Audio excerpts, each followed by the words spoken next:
Buenas tardes, profesor. Hoy presento la última parte de el temario, la unidad 4, medio ambiente, ecosistemas, relaciones tróficas y consumismo. Ecosistemas, cadenas tróficas y relaciones interespecíficas e intraespecíficas. Ok, un ecosistema es la unión de factores bióticos y abióticos. Un factor biótico es aquel que cuenta con vida, seres vivos. Y los abióticos son agentes que no están vivos, pero que están y son necesarios para que pueda subsistir el ecosistema. Ahora, ya dentro del ecosistema, para que estas especies puedan sobrevivir, se generan vínculos entre ellas. A esto se le dice cadena trófica. La cadena trófica, para subsistir, necesita mínimo de 3 personajes. El descomponedor, el consumidor y el proveedor. El proveedor suele ser una planta, puesto que las plantas son seres autótrofos, generan su propio alimento y de ahí el resto de animales puede tomarlos. Por ejemplo, los ratones, que en esta imagen son sería un consumidor primario. La serpiente sería un consumidor secundario. Ambos tienen o han tomado la energía de la planta. La serpiente indirectamente porque se come el ratón, pero el ratón tenía esa energía de la planta. Por último, los descomponedores suelen ser bacterias o animales de carroña que ayudan a degradar, las bacterias ayudan a degradar los nutrientes para que se vuelva a dar la vida en una planta. Ahora, relaciones interespecíficas. Son vínculos. Las relaciones interespecíficas son vínculos entre distintas especies. Estas pueden ser perjudiciales o pueden ayudar a la especie dependiendo de cada uno de los casos. Y las intraespecíficas son vínculos entre la misma especie. Estos suelen ser perjudiciales, pero también pueden ser neutros. Ahora, población. La población es un conjunto de personas o de individuos de la misma especie que comparten lugar, o sea, espacio y tiempo. Personas que coexisten en el mismo periodo de tiempo y en el mismo lugar. Ahora, las poblaciones tienen cualidades. Las cualidades de una población, o al menos las más principales, son natalidad, mortalidad, abundancia y migración. La natalidad es el número de individuos que están vivos, que tienen vida en ese periodo de tiempo. La mortalidad es el número de individuos que mueren de cierto tiempo a cierto tiempo.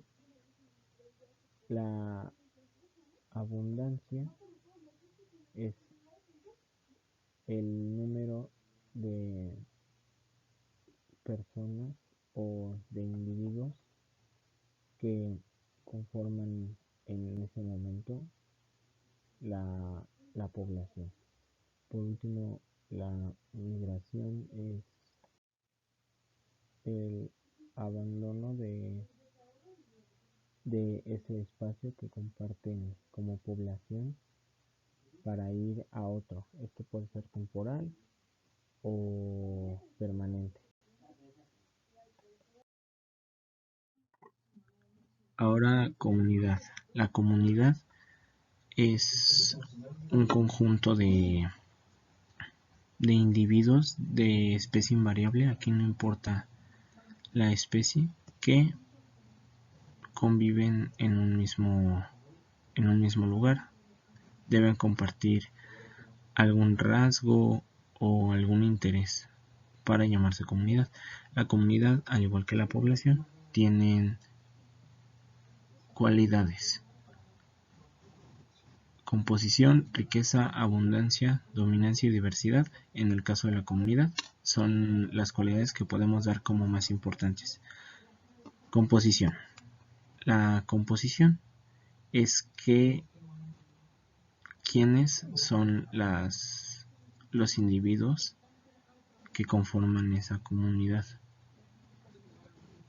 La riqueza es qué especies son las que conforman esa comunidad. Mientras más especies tenga la comunidad, más rica es.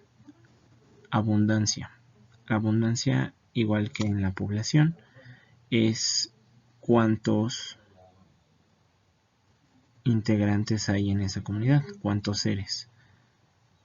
Después, dominancia. Aquí en la comunidad pasa algo muy interesante, que es que nos encontramos con que no todos los individuos tienen la misma jerarquía o el mismo poder sobre los otros. Hay personas, individuos que tienen más poder sobre las decisiones que se toman dentro de la comunidad.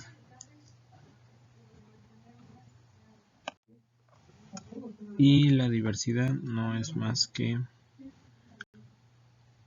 la variabilidad de los individuos. Relaciones simbióticas. Dentro del ecosistema y dentro de las especies pueden llegar a haber vínculos que beneficien o que perjudiquen a los animales que están involucrados en esas relaciones. Existe mutualismo, comensalismo, amensalismo y parasitismo. Mutualismo. En el mutualismo, ambas partes de las que forman esa relación salen beneficiadas. Tenemos aquí el ejemplo del venado y las aves.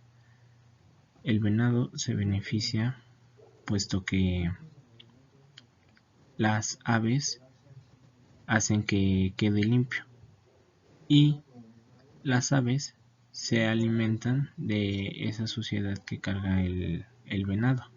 Entonces el venado se mantiene limpio y el ave obtiene alimento. El comensalismo es donde las partes de una parte de las que conforman esta relación simbiótica se beneficia y la otra parte no se beneficia, pero tampoco se perjudica, como el ejemplo aquí del tiburón. Amensalismo. En el amensalismo, uno de los dos que forman este vínculo sale perjudicado y el otro no se perjudica, pero tampoco se beneficia, como es el caso de los hongos. Por último, en el parasitismo, uno de los miembros que conforman esta relación sale beneficiado y el otro sale perjudicado.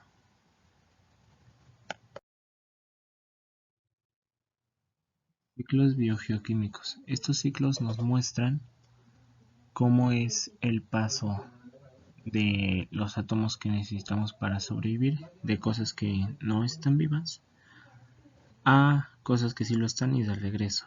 Por eso son ciclos. Aquí tenemos el ciclo del carbono del lado izquierdo, del lado derecho el ciclo del nitrógeno y abajo el ciclo del fósforo. Bueno, el ciclo del carbono podremos empezar a explicarles de cualquier parte, pero me gustaría empezar por la atmósfera, ya que en aquí es donde se genera más o donde se almacena más el carbono. Todos los átomos tienen que llegar a las plantas para que puedan llegar hacia nosotros. Entonces, la pregunta es cómo se llega desde la atmósfera hasta la planta. La planta genera, o más bien atrae, este CO2 gracias a la fotosíntesis. Una vez ocurrida la fotosíntesis, las plantas absorben el CO2. Los animales comen a las plantas. Dentro de ellas tienen el CO2 que necesitan para vivir. Y nosotros comemos a los animales que comieron plantas. Entonces nosotros también tenemos ese CO2. Ahora nuestro trabajo es regresar el CO2 a la atmósfera. Esto ocurre gracias a la respiración.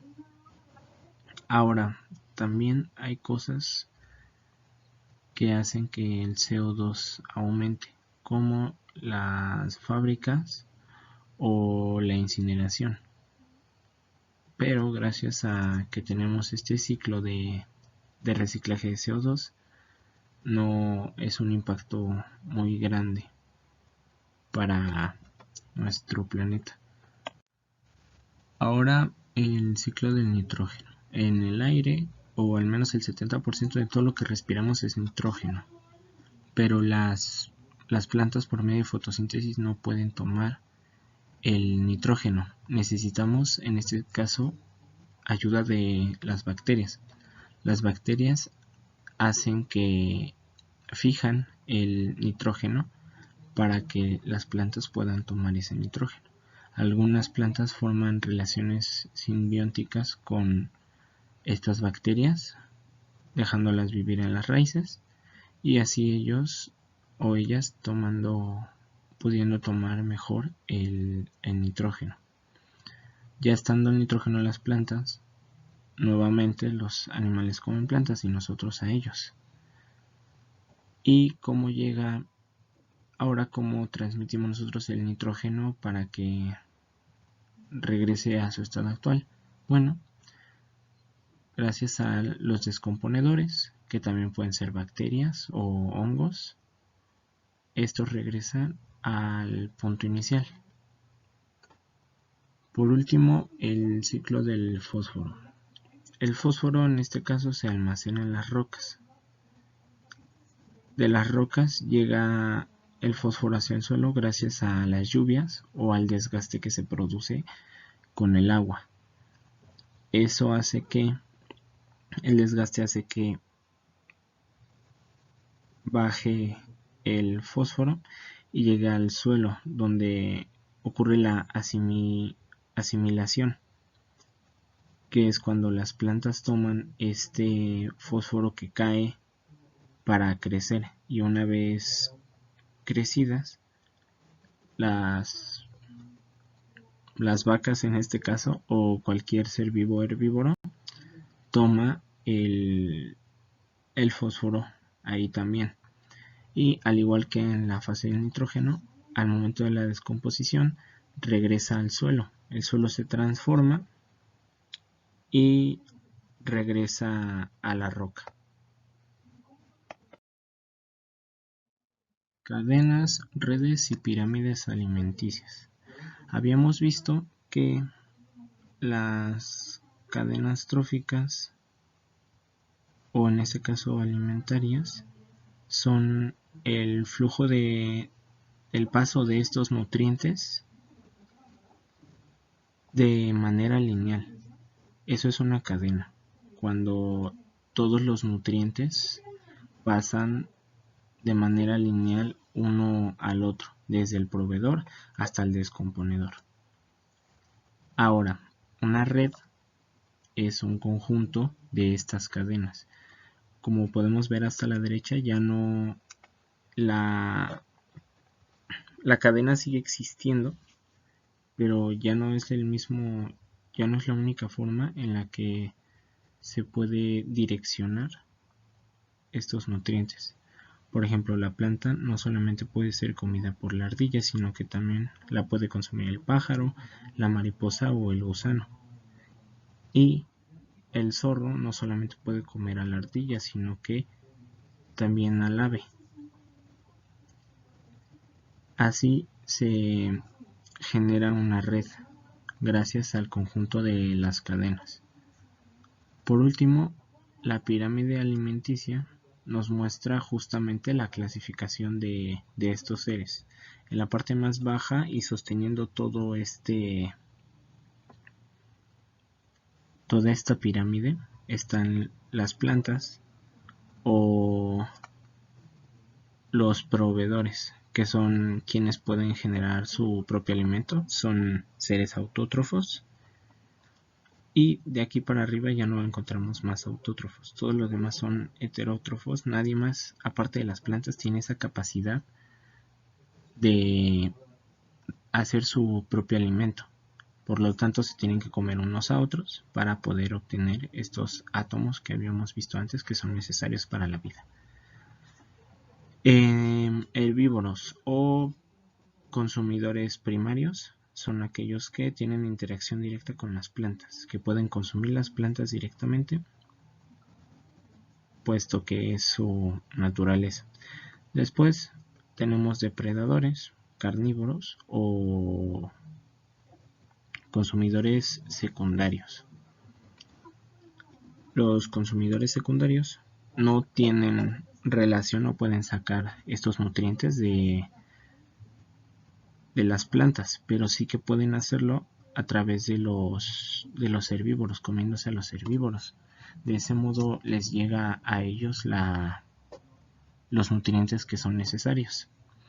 Y por último están los descomponedores. Aquí no sale una bacteria, pero en este esquema que encontré, pero ahí arriba está también la bacteria. Cuando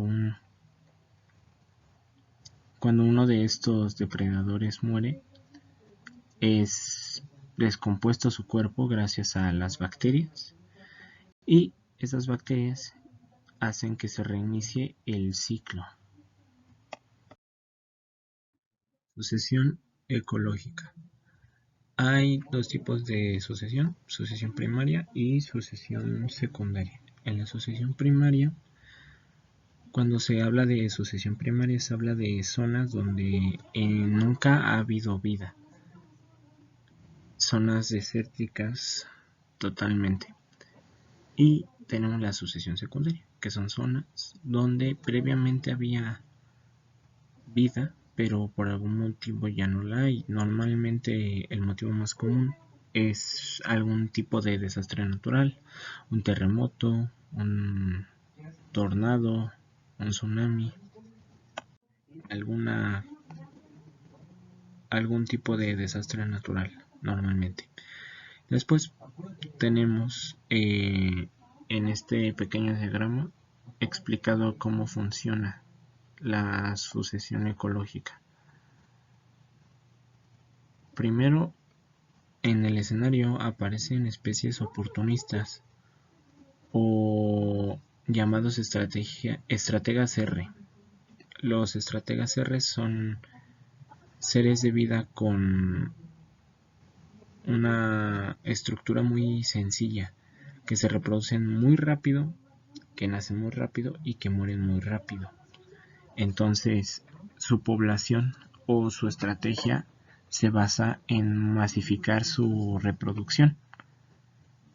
Aunque al morir rápido, pues esta técnica no es 100% efectiva, pero ayuda a dar paso a los siguientes, que son los estrategas K. Los estrategas K no se reproducen en masa, pero van de poco a poco subiendo sus números de población, y una vez que llegan al pico máximo se mantienen ahí, y después llega la comunidad clímax, donde ya no se producen sucesiones o cambios. Los hay porque nunca ha habido un ecosistema tan estable. Siempre va a haber cambios, pero ya son mínimos, no son tan drásticos como de las especies oportunistas a los estrategas K, por ejemplo.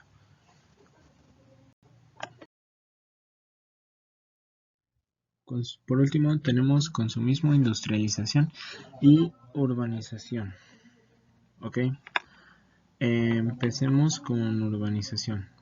La urbanización es un movimiento de personas hacia áreas urbanas. Las áreas urbanas son como esta evolución de las zonas rurales.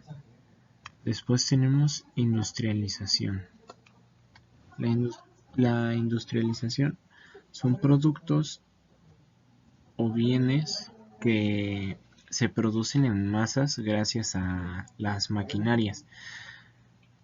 Estas maquinarias hacen o pueden estandarizar más rápidamente un producto y sacarlo de forma mucho más rápida.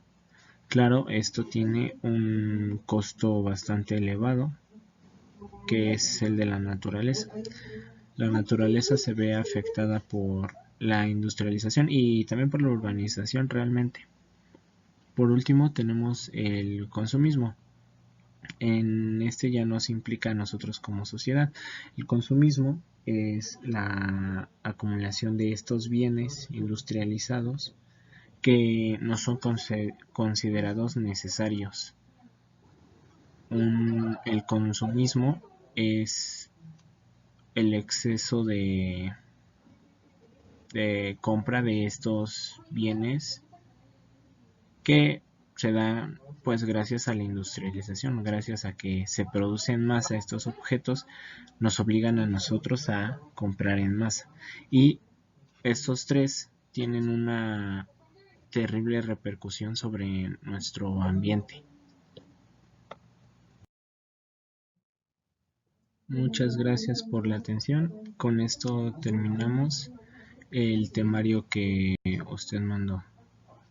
Un afectuoso saludo y hasta la próxima.